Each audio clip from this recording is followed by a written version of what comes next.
మరి పాతాళానికి వెళ్ళాలంటే ఎవరు తాళం తెరవాలి? ఎవరండి? ఆయనే తెరవాలి.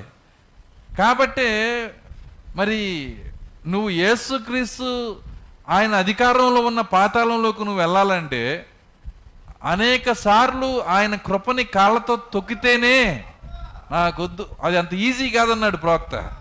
పాతాళంలోకి వెళ్ళటం కూడా అంత ఈజీ అయిన కార్యం కాదు.